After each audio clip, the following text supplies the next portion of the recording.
Oke, pertanyaan terakhir ya. Eh, dalam sholat ya, kenapa kita harus berbahasa Arab sementara kan Tuhan itu Maha Tahu? Kenapa tidak bisa pakai bahasa Indonesia atau bahasa yang lain? Nah, ini hebatnya Islam itu. Sebodoh-bodohnya orang Islam di Indonesia yang tidak ngerti bahasa apapun, ya, dia akan bisa sholat dimanapun, mau di Belanda, mau di Eropa, mau di Inggris, mau di Amerika, di dunia manapun, dia bisa sholat berjamaah dengan seluruh umat Islam yang ada di bumi. Beda dengan Kristen, ya. Bagaimana ada orang, bentar, jangan disela dulu, jangan disela, biarkan saya. Ketika ada orang Jawa Kristen, dia nggak ngerti bahasa Batak, ikut jemaat orang Batak, bingung nggak? Nggak ngerti bahasanya, pakai bahasa Batak, liturginya juga beda, bingung nggak? Ini salah satu hikmah yang bisa saya dapat ketika Al-Quran, ketika Islam itu beribadah hanya menggunakan satu bahasa, ya, itu untuk keseragaman. Coba kalau sholat itu pakai bahasa masing-masing, imamnya bilang imamnya orang Batak misalnya kan, dia bilang Allah Maha Besar dibahasakan Batak, Allah nan bolon. Kata orang Padang jemaatnya Allah nan gadang. Kata orang Jawa Allah gede banget. Coba gimana? Kacau ndak satu masjid kalau begitu? Kacau bos.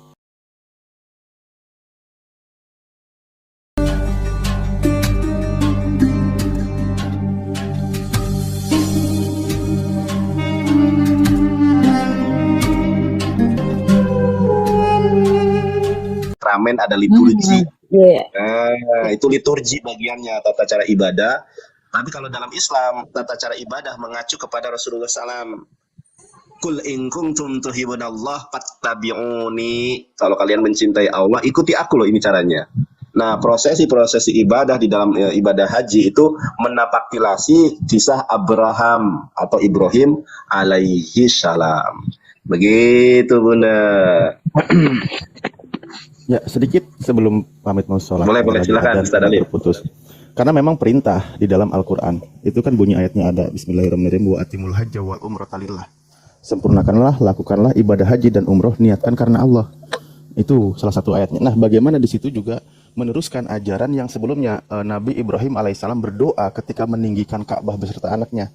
Di mana di situ dikatakan, ada tertulis juga di surah Al-Baqarah, Rabbana wab'as bihim rasulam minhum yatlu alaihim ayatika wa yu'allimuhumul kitaba wal hikmah wa yuzakkihim innaka antal azizul hakim. Ya Tuhan kami, Nabi Ibrahim berdoa, utuslah untuk mereka seorang rasul dari kalangan mereka. Waktu itu ketika Nabi Ibrahim alaihissalam selesai meninggikan Ka'bah beserta anaknya, dia berdoa dimohonkan agar diutus seorang utusan, Rasulullah utusan Allah di tanah Arab itu dari kalangan mereka, keturunan dari Nabi Ibrahim, yaitu dari Nabi Ismail dan seterusnya. Maka dijelaskan yang akan membacakan kepada mereka ayat-ayat engkau, yaitu firman Allah Al-Quranul Karim.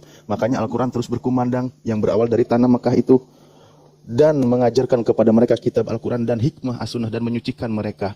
Ajaran Rasulullah itu ketika membacakan firman Tuhan, mengajarkan tentang hikmah, ajaran kebaikan, mengajak mereka, menyucikan mereka dari apa? Dari perkara-perkara kemusyrikan dan seterusnya. Perbuatan-perbuatan yang tercela, sesungguhnya engkau yang maha kuasa lagi maha bijaksana.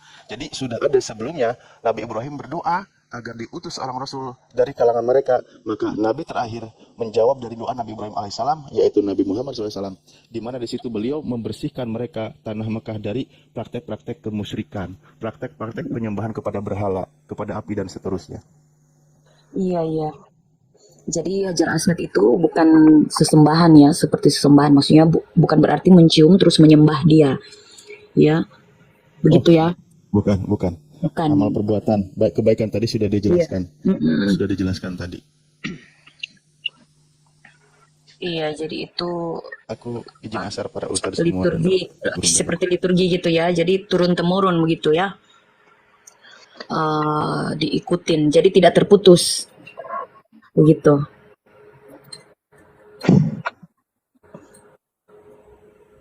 Ya, itu saja. Yang lain aku izin geser dulu, standby. Mungkin cek Kang Yonat lanjut.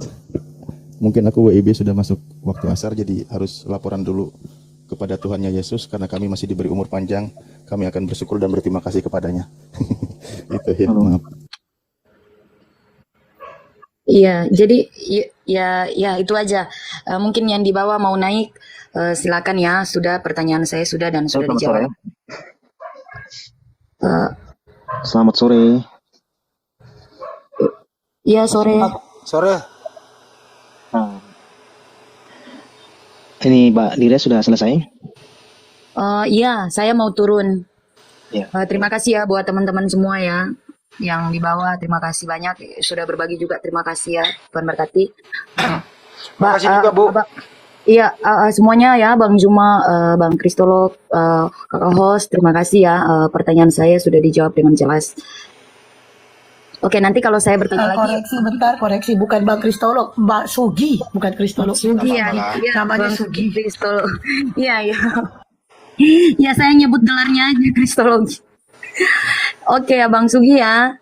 Makasih ya, Bang semuanya. Saya pamit dulu. Terima kasih Makasih Kak untuk Dira.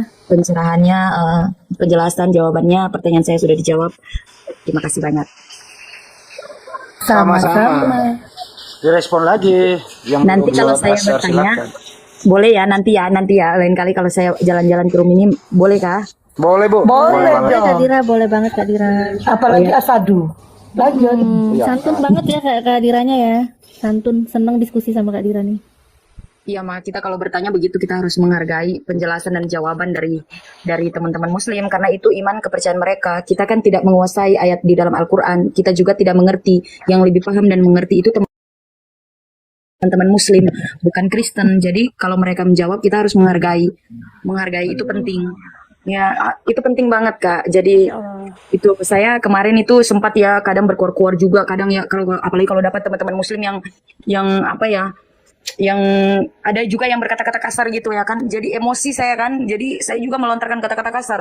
Nah, setelah itu saya menyesal gitu. Ternyata nggak boleh gitu ya, yang diajarkan di dalam Kristen juga itu kan nggak boleh kita menghakimi atau menjelekkan ya apalagi beda agama ya, kita nggak boleh gitu, nggak boleh. Jadi saya menyesal, makanya saya kemarin scroll ke bawah, dapatlah postingan itu. Nah, sebagai manusia biasa, saya penasaran dong rasa ingin tahu tuh ada. Postingan itu tuh bikin pertanyaan di dalam hati saya. Membuat saya bertanya-tanya kenapa orang ini menangis gitu. Membaca Sirah Nabawiyah ini isinya apa sih sebenarnya? Yang menangis laki-laki itu keras air matanya. Tapi kalau sampai menangis, banyak air matanya yang keluar, menangis di sini berarti kan ada sesuatu, ya kan? Di hatinya tuh apa gitu sampai tersentuh sehingga menangis gitu. Ternyata saya sudah dapat jawabannya tadi, dan banyak pertanyaan saya juga sudah dijawab dengan jelas, dan menurut saya jawabannya tadi itu baik ya, jawabannya yang baik, bagus gitu. Jadi di Islam juga itu melarang zina gitu ya, zina itu dosa. Itu aja sih ya. Yang belum paham tentang Islam silakan kalian bertanya, karena saya seorang Kristen, saya bertanya dan tadi mereka menjawab juga. Itu masuk akal loh, maksudnya kalau kita pikir Dira, pakai Mbak Dira. logika, ya masuk logika. Halo. Itu aja. Iya Mbak Dira. Ya, Makasih banyak Mbak Dira. iya saya mau turun dulu Bang.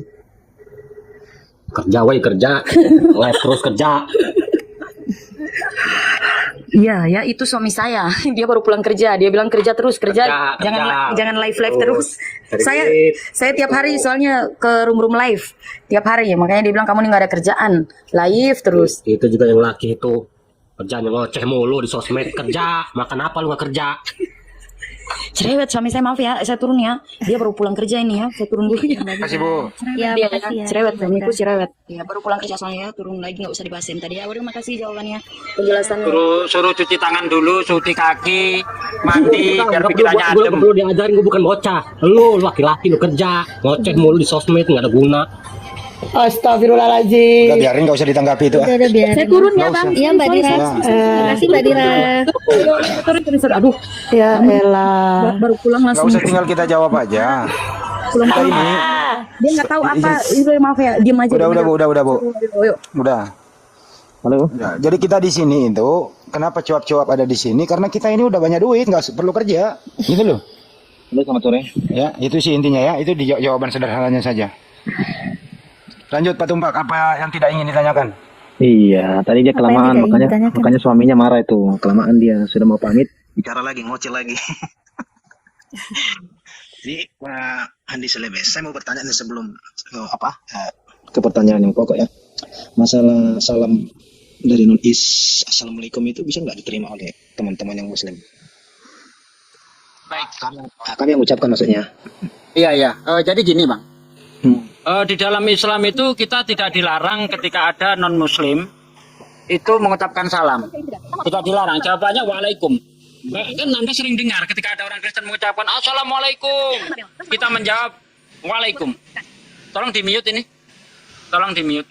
Waalaikum kita jawab.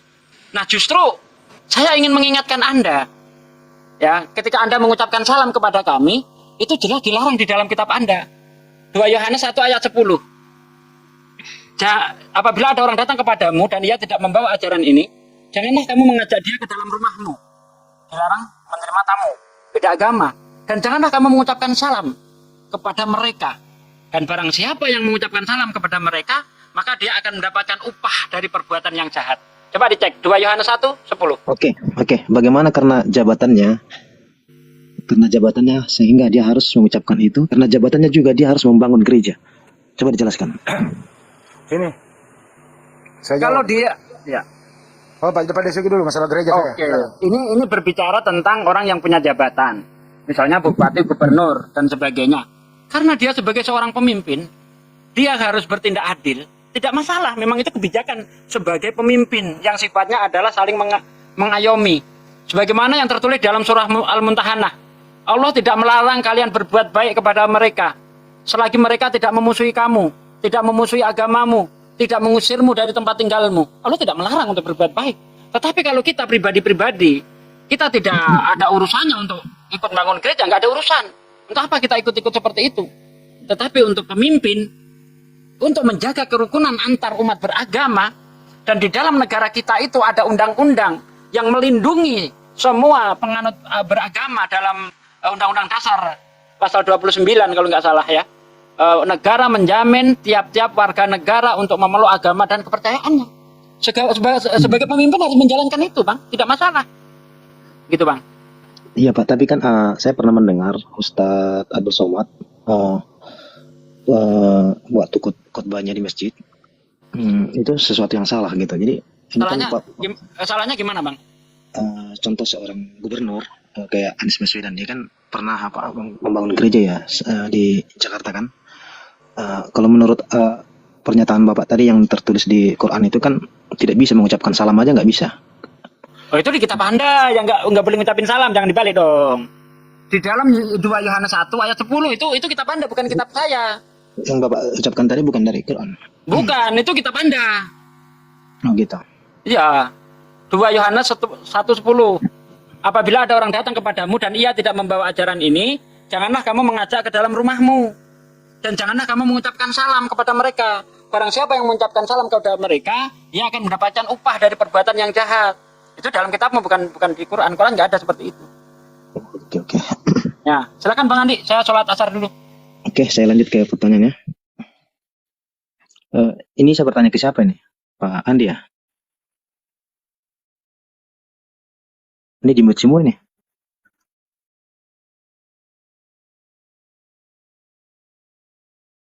Yang lainnya, Ustaz Andi, Ustaz Andar, Bang Andi, silakan dilayani. Saya mau sholat asar dulu.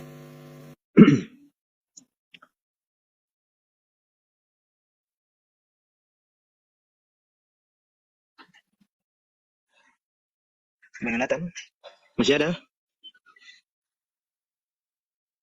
Oke, yang lainnya pada ini ya? Pada ini semuanya sholat ya? Ini. Semuanya sholat. Bentar pun anakku lagi rewel, jadi aku mute dulu. Oh, oke. Bang Nandar, Ustadz Talib ya? Oke lah. Berhubung semuanya sholat, maka saya sapa dulu ini. Halo, selamat sore, DP Uli. DP Uli itu saya mute tadi karena noise. Silakan DP Uli. Pertanyaan saya belum selesai nih. Iya, nanti dijawab sama Ustadz Talib. Ustadz Talib sama Bang Nandar standby, Bang Andi. Saya sapa dulu. DP Uli. DP Uli itu di mute tuh. Dibuka mute-nya. DP Uli. Atau saya turunkan dulu ya, kamu nggak sadar ya. Oke.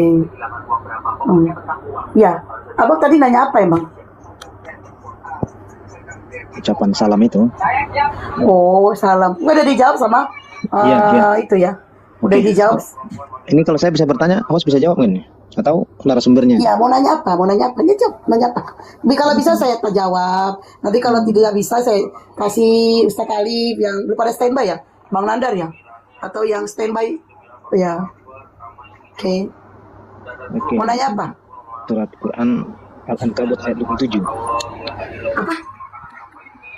Surat Quran Al-Ankabut ayat 27. Apa isinya? Silakan dibaca. Anda bawa ini kan ya dah dibacakan. Terjemahannya saja ya. Oke.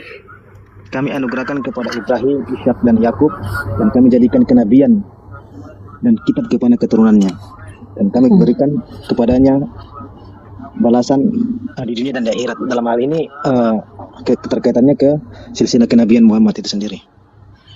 Terus pertanyaannya? Kan di sini kan kenabian itu hanya diberikan kepada keturunan Ibrahim, Ishak dan Yakub. Sementara Muhammad sendiri kan di luar dari keturunannya Ishak dan Yakub. Ya, karena memang yang saya tahu ya, kenapa Nabi Muhammad sangat dicelah dan dibenci di zamannya, karena Nabi Muhammad tidak lahir dari keluarga. Iya, betul. Iya, memang itu sengaja Allah mengapainnya. Iya, betul. Iya. Itu yang saya tahu ya. Iya. Kenapa Nabi Muhammad dibenci? Karena Nabi Muhammad tidak lahir dari kalangan mereka. Nah, iya. Terus? Nanti akan diperjelas nanti Ustaz Alif kalau standby, karena beliau tahu ini ya. Kami tidak boleh sembarangan. Kami tidak boleh sembarangan menjawab ya. Itu isi Al-Qur'an ya. Tapi Ustaz Alifnya lagi nggak standby. Ustaz Sugi juga Bang Handi. Bang Juma udah standby, Bang. Belum pada standby ya.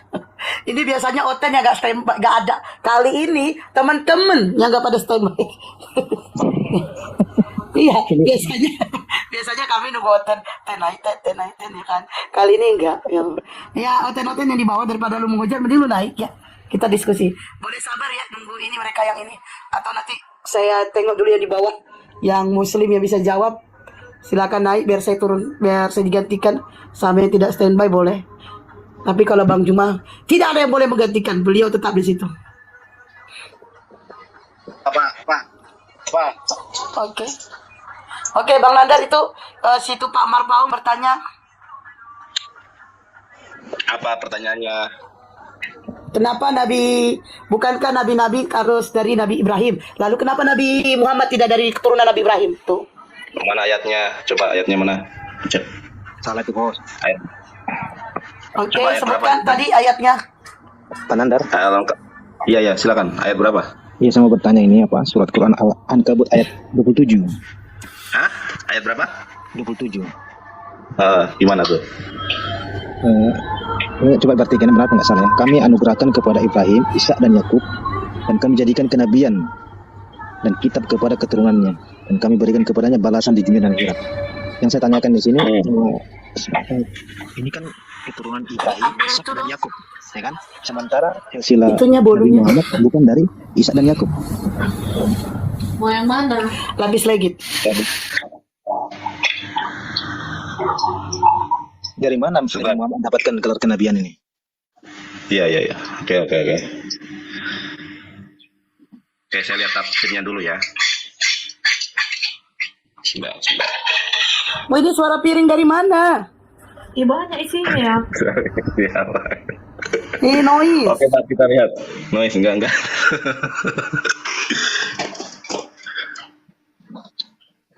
Tar. Suara piring siapa itu? Oke. Iya, memang betul. Apa namanya itu? Bang siapa ini tadi? Bahwa keturunan dari Abraham itu nanti ada banyak nabi. Salah satu di antaranya keturunan Abraham itu adalah Nabi Ismail alaihi salam. Gitu ya. Iya. Enggak, Pak, di sini kan dijelaskan. Dijelaskan di sini kan. Dan kami anugerahkan sebenarnya ayatnya kan begini. Wa wahabna lahu ishaqa wa yaquba wa ja'alna fi dzurriyyatihin nubuwata wal kitaba wa atainahu ajrahu fid dunya wa innahu fil akhirati laminas solihin. Dan kami anugerahkan kepada Ibrahim, Ishak dan Yakub, dan kami jadikan kenabian dan Alkitab pada keturunannya, dan kami berikan kepadanya balasan di dunia, dan sesungguhnya dia di akhirat benar-benar termasuk orang-orang yang solih. Nah, sekarang dan kami anugerahkan kepadanya Ibrahim, Ishak dan Yakub, dan kami jadikan kenabian dan Alkitab pada keturunannya. Di situ kan ada Abraham. Sekarang Abraham itu anaknya siapa? Anaknya siapa aja? Selain Ishak kan ada dia anaknya Ismail, ya kan? Di sini juga hanya ada 3 yang disebutkan, Ishak dan Yakub. Paham sampai di sini? Oke, Pak, Mas Iya, terus Ibrahim kan Terus gini, memperanakan di mana pengecualian di sini? Di sini nggak ada pengecualian ya. Misalnya tidak ada selain dari Yakub dan Ishak, kenabian nggak ada di sini. Nggak ada pengecualian di situ. Iya kan Pak, gini pengertiannya gini, kepada Ibrahim, Ishak dan Yakub. Yakub berarti kan merujuk kepada keturunan Yakub. Sementara kan yang menurut teman-teman Muslim percaya Nabi Muhammad ini kan keturunan dari Ismail kan. Sementara Bukan dipercayai, memang kenyataannya dari keturunan Ismail. Bahkan orang-orang Yahudi juga sepakat semacam itu. Iya. sementara kan hanya tertulis ini Ibrahim, Ishak dan Yakub. Iya, keturunan Ibrahim itu siapa? Kan keturunan Kalau Ibrahim itu gini, bukan hanya Ishak. aku juga dengar tadi soal gini ya, soal dia nanya kenapa nggak ada Ismail di situ gitu loh. Kan di situ hanya Iya. Yakub di Al-Ankabut kan gitu ya, temannya. Iya. Al-Ankabut 27. Di situ kok nggak ada Ismail, tapi sedangkan Ismail kan ke Nabi Muhammad. Nah, jawabannya mungkin di kisah lain gitu banyak membahas tentang bagaimana Nabi Ibrahim dengan Ismail. Jadi nggak disatuin dalam satu Al-Ankabut saja gitu, bro. Tentang Ismail banyak dikisahkan dalam Al-Quran di surah lain gitu mungkin sederhananya. Lanjut Bang Nandar. Itu juga kan ada 3, Ibrahim, Ishak dan Yakub. Sekarang saya tanya, Yakub itu keturunannya siapa? Yakub itu kan keturunan Ishak, kecuali di situ dikatakan keturunan Ishak saja. Ya. Sementara di situ Bapak gini Pak Nono ya. Ya, oke. Kita lihat. Kan memperanakan Anda Ishak. gini bang. Itu kan kitab Ibrahim kan kami. memperanakan Ishak, Ishak memperanakan Yakub. Iya. Ini, bentar, biar saya jelas. Tadi udah dibantu sama Bang Handi. Iya, di situ memang tidak ada tertulis Ismail. Nabi Muhammad keturunan Ismail. Tidak ada di ayat itu memang Nabi Ismail. Tapi di ayat-ayat lain banyak mengatakan itu Ismail anak dari Ibrahim. Dan seperti yang dikorbankan kan Ismail di agama kami. Artinya Nabi Muhammad itu keturunan Ismail. Anak dari Ismail ini anak dari Ibrahim. Begitu. Sudah dibantu sama Bang Handi tadi. Lanjut. Oke, kita baca ulang ya. Kami anugerahkan kepada Ibrahim, Ishak, Iya memperanakan bang, Ishak. Oke, dengar dulu. tidak ada nama Ismail di Biarin situ. aja dulu nggak apa-apa, terusin. Dengar dulu Burnaga.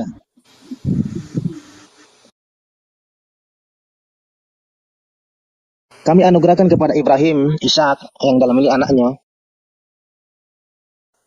dan Yakub dalam ini anaknya, dan kami jadikan kenabian dan kitab kepada keturunannya. Berarti kan merujuk kepada keturunan Yakub ke bawah. Ya udah cukup. Pertanyaannya apa? Ya di sini kita pertanyakan apa silsilah kenabiannya Nabi Muhammad itu. Sedangkan di sini kan tidak disebutkan secara Oke, baik, saya jawab ya. Udah Anda bertanya kira-kira. Ya. Anda ini bertanya yang tidak ada namanya di situ. Kan gitu ya? Ya. Nah, mestinya Anda bertanya yang ada tertulis di situ gitu loh. Anda ini cari masalah sebenarnya. Jadi makanya permasalahan. begini, Pak. Bukan Dengarkan begini, dulu Pak. lah. Kenapa sih Anda nggak mau mendengarkan orang? Oke, Anda kan lanjut. mempertanyakan Ismail yang nggak ada di sini kan? Ya. Sampai keturunan kepada Nabi Muhammad. Ini kan nggak membahas di sini gitu loh. Ya, lanjut. Jadi Anda ini bertanya di luar konteks gitu. Tadi saya udah jawab. Di ayat lain ada dikisahkan itu. Andanya Nabi Ibrahim itu ada Ismail, ada Ishak, gitu ya. Nah ini sangat bagus ini data ini kami anugerahkan kepada Ibrahim, Ishak dan Yakub. Kami jadikan kenabian. Nah mestinya itu lu protes. Kenapa sih Allah Subhanahu Wa Taala menjadikan kenabian mereka? Itu mestinya itu lu tanya gitu loh. Kenapa Ismail lu tanyain yang nggak ada di sini gitu? Nah dijelaskan. Saya tangkap pertanyaannya tujuannya itu ingin bawa mengeliminasi Ismail, gitu loh.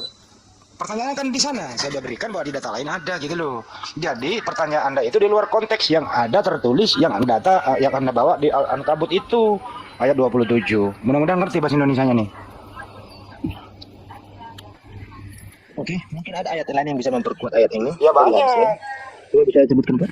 Banyak kisah Idul Kurban di surah apa itu ya? Ini, Pak, Di ini, surah Asy-Saffat 102 di situ jelas bagaimana kisah Nabi Ibrahim dengan Ismail. Nah, kalau itu lu tanyakan ya kita jelaskan mengenai Nabi Ismail kan Ibrahim gitu. Sama. Ya, silakan. Jawabannya ada Quran surat 4 ayat 163. Kamu bacakan coba, kami dengarkan. Silakan. Kamu sharing. Quran surat keempat ayat 163. Itu jawabannya. Dibaca Bang Pak Nandar, baca aja. Jawabannya, oke. Baca Quran aja. surat An-Nisa ayat 163. Sesungguhnya kami telah memberikan wahyu kepadamu Muhammad sebagaimana kami telah memberikan wahyu kepada Nuh, kepada nabi-nabi yang kemudian, dan kami telah memberikan wahyu pula kepada Ibrahim, Ismail, Ishak, Yakub dan anak cucunya, Isa, Ayub, Yunus, Harun dan Sulaiman, dan kami berikan Zabur kepada Daud. Tuh, Quran surat An-Nisa ayat 163. Surat An-Nisa. Paham? Ya, Quran surat An-Nisa ayat ke-163 saya bacakan. Sesungguhnya kami telah memberikan wahyu kepadamu, yaitu Muhammad, sebagaimana kami telah memberikan wahyu kepada Nuh, kepada nabi-nabi yang kemudian, dan kami telah memberikan wahyu pula kepada Ibrahim, Ismail, Ishak, Yakub dan anak cucunya, Isa, Ayub, Yunus, Harun dan Solomon. Dan kami berikan Zabur, Mizmor Dawud kepada Nabi Dawud. Bahkan Nabi Ismail juga seorang nabi, Maryam. Ayat ke-54, ceritakanlah hai Muhammad kepada mereka kisah Ismail dalam Al-Quran. Sesungguhnya ia adalah seorang yang benar janjinya dan dia adalah seorang rasul dan nabi. Tuh, yang nabi itu bukan hanya Ishak, tapi Ismail juga. Gimana? Paham kan? Oke. Ya. Terima kasih penjelasannya. Jadi kalau bertanya, bro, data yang Anda bawa itu yang ada tertulis di situ gitu loh. Atau mungkin lo kenapa nggak ada Nabi Ismail di situ gitu aja gitu loh ya. Enggak gini, Bos. Bukan menyalahkan gitu. Ini bukan menghujat kan, ini Bukan nggak menghujat nggak. Pertanyaan Anda bawa data, tapi data Anda tidak Anda jadikan pertanyaan. Tidak seperti itu, Pak. Jadi saya mengartikan ayat ini dari segi di luar daripada kemusliman. Jadi jangan Anda memaksakan saya mengartikannya saya sebagai Anda tidak mengerti tapi Anda bertanya di luar daripada data yang Anda bawa, itu maksudnya. Iya kan di sini Pak dengan keturunannya itu yang kita tanya. Tapi kan Coba begini ya, coba contoh ya. Ya. Yohanes 17:3 contoh saja nih. Inilah hidup yang kekal itu bahwa mereka mengenal Engkau satu-satunya Allah yang benar dan mengenal Yesus yang telah Engkau utus. Pertanyaan saya, kenapa Paulus itu menulis surat? Kan begitu pertanyaannya. Nyambung nggak tuh? Data sama pertanyaan gak nyambung jadinya. Nyambung nggak? Enggak, jangan ketawa dulu, dengerin dulu dong. Kira-kira pertanyaan saya nyambung nggak tuh dengan data yang saya bawa? Ya kurang lebih begitu bro tadi pertanyaan Anda itu. Tar dulu, nah, jangan ketawa dulu. Jangan tertawa toh. Jadi kira-kira menurut Anda nyambung nggak tuh data yang saya bawa dengan yang saya tanyakan? Oke. Ya, paham ya. Ya paham, pintar kalau paham bahasa Indonesianya. Terima kasih. Lanjut. Saya lanjut pertanyaan berikut ya. Silakan. Ini surat Maryam atau hadis Maryam ya, jilid 3 nomor 152. Apa itu isinya? Ya, Muhammad berkata, napas hidupku berada di tangan Isa, putra Maryam. Itu adalah petunjuk bagi. Nggak ada. Itu apa tuh? Di mana itu ya? Ya di mana? Kalau sekali gak ada. Di hadis Maryam ya, hadis Maryam. Di 3 nomor 152. Maryam. Nomor Tidak ada hadis 152. Maryam. Atau surat Tidak ada Maryam. hadis Maryam. Surat Maryam ya. Tidak ada Nggak ada. surat Maryam. Surah Maryam juga nggak Napas ada. hidupku berada di tangan Isa, putra Maryam. Itu Nggak hadis ada. palsu itu. Hadis palsu itu. Nggak ada. Palsu ya? Biasanya apa nyebutnya mutiara hadis katanya. Mana ada mutiara hadis dalam Islam? Nggak ada seperti itu, Bos. Jadi ini palsu Pak ya? Palsu. Oh, palsu ya. Nggak ada seperti itu. Ya itu yang palsu, kalau kamu mau pakai nggak apa-apa buatmu. Tapi jangan Enggak, Pak. diajarkan. Ini kan kita tadi bertanya, kalau ini palsu ya kita tandai palsu kan gitu Pak. Iya, Aku itu bantu sejarah. kalau hadis gak ada Maria. Kalau hadis gak ada hadis Maria. Gak ada. Tapi itu. kamu yang pertanyaannya salah. Dalam Al-Quran gitu. Jangan Iya, bilang dalam Quran hadis. ada. Dalam Quran ada. Ada. Di mana itu? Di mana? Ya pertanyaanmu kamu nanya apa tadi? Iya. Nggak ada. Itu katanya hadis Maryam. Iya gak ada hadis. Itu Jangan bilang hadis. Jangan bilang hadis. Jangan. Surah Maryam juga bunyi seperti itu nggak ada. Nggak ada ya? Semuanya itu nggak ada. Rasulullah itu kalau hadis kursi kebanyakan biasanya mengucapkan kalimat wala di nafsi biyadih, demi zat yang jiwaku berada di dalam genggamannya. Masing siapa? Allah. Itu bunyi ayat itu yang benar tuh begitu. Ya, manusia itu Bilang Pak. waladi nafsi biyadih, demi zat yang jiwaku berada di dalam genggamannya. Begitu. Genggaman Allah, bukan Nabi Isa alaihissalam, itu nggak ada kayak gitu. Sama Hadisnya nggak ada. seperti hadis ini Ustaz Talib ketika Rasulullah berkata begini, demi zat yang memegang jiwaku. Nah, seperti itu biasanya. Terusan, itu Ya, bunyi. demi zat yang memegang jiwaku. Sungguh itu akan betul. masuk neraka orang Yahudi dan orang Kristen ketika mendengar agama yang dengannya aku diutus tetapi tidak mau mengikutinya. Nah kalau seperti itu ada, demi zat yang memegang nyawaku, memegang jiwaku. Bahkan seperti tadi yang saya katakan ketika saya bawa hadis Rasulullah melihat Ka'bah itu, kan saya apa? Demi zat yang memegang jiwaku. Ya, segala puji bagi Allah. Engkau memang mulia, engkau memang harum, engkau menjadikan Allah sebagai tanah suci. Allah menjadikanmu sebagai tanah suci, tetapi orang muslim yang taat lebih mulia daripada engkau. Nah, seperti itu ada, tapi kalau tanganku di genggaman Isa itu, nyawaku di genggaman Isa nggak ada seperti itu. Oke. Bisa lanjut dengan pertanyaan berikutnya?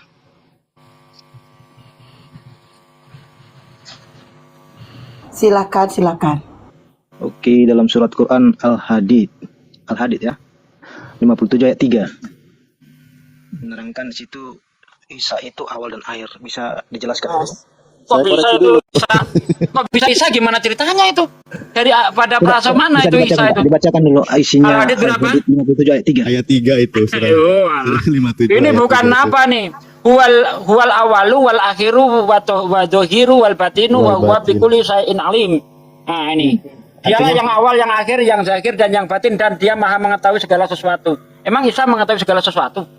Itu merujuk kepada siapa, Pak? Allah. Ayat 1. Ayat 1 coba dibaca itu. Bismillahirrahmanirrahim. Sabbaha lillahi ma fis samawati wal ard wa huwal azizul hakim. Semua yang berada di langit dan yang berada di bumi bertasbih kepada Allah, menyatakan kebesaran Allah, dan dialah yang maha perkasa lagi maha bijaksana. Lahu mulkus samawati wal ard yuhyi wa yumit wa huwa ala kulli syai'in qadir. Kepunyaannya lah kerajaan langit dan bumi, dia yang menghidupkan dan dia yang mematikan, dan dia maha kuasa atas segala sesuatu. Sementara di Al-Quran, Nabi Isa itu tadi sudah dibahas. Dia itu dilahirkan, dia itu akan mati, akan dimatikan, dan akan dibangkitkan. Nggak cocok kalau ke Nabi Isa. Wal awal, dialah yang maha awal. Kata al-awal, kaidah bahasa Arab yang dikenalkan oleh Al-Quran, dijelaskan oleh para ulama.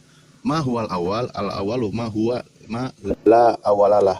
Jadi Allah itu yang tidak ada permulaan bagi dirinya gitu.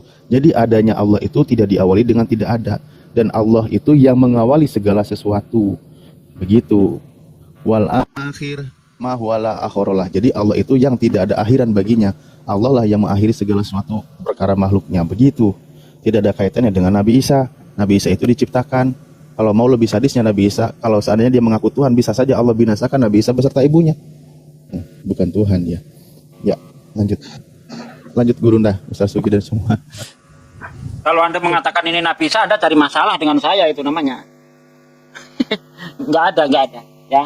Jadi jangan menyimpulkan, Anda boleh tanya, tapi jangan menyimpulkan dulu. Kenapa di situ dikatakan Isa? Di mana aja? Bingung kami kan? Begitu. Jadi jangan langsung menjudge itu Nabi Isa. Jangan seperti itu. Al-Quran itu jijik dengan ketuhanan Nabi Isa. Jadi nggak mungkin ada di sini Nabi Isa itu Tuhan, nggak ada. Oke, pertanyaan terakhir ya. Dalam sholat ya, kenapa kita harus berbahasa Arab sementara kan Tuhan itu maha tahu? Kenapa tidak bisa pakai bahasa Indonesia atau bahasa yang lain? Nah, ini hebatnya Islam itu. Sebodoh-bodohnya orang Islam di Indonesia yang tidak ngerti bahasa apapun, ya, dia akan bisa sholat dimanapun, mau di Belanda, mau di Eropa, mau di Inggris, mau di Amerika, di dunia manapun, dia bisa sholat berjamaah dengan seluruh umat Islam yang ada di bumi. Beda dengan Kristen, ya. Bagaimana ada orang, bentar, jangan disela dulu, jangan disela, biarkan saya. Ketika ada orang Jawa Kristen, dia nggak ngerti bahasa Batak, ikut jemaat orang Batak, bingung nggak? Nggak ngerti bahasanya, pakai bahasa Batak, liturginya juga beda, bingung nggak? Ini salah satu hikmah yang bisa saya dapat ketika Al-Quran, ketika Islam itu beribadah hanya menggunakan satu bahasa, ya, itu untuk keseragaman. Coba kalau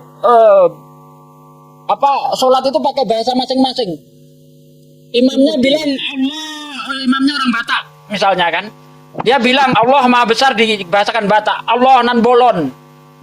Kata orang Padang jemaatnya Allah nan gadang. Kata orang Jawa Allah gede banget. Coba gimana? Kacau ndak satu masjid kalau begitu? Kacau bos. Padahal Ya kan, padahal ketika sholat itu kan kita lantunkan itu, kita keraskan suaranya pada sholat maghrib, sholat isya, sholat subuh. Coba kalau pakai bahasa masing-masing. Yang sini bilang misalnya amin, amin itu benar gitu kan. Kata orang anu, amin serentak kan. Pakai bahasa masing-masing. Kata orang Batak amin apa? Benar gitu. Kata orang Riau, benar itu. Jadi ribet gitu loh. Ya. Jadi ribet. Islam itu seragam. Ya.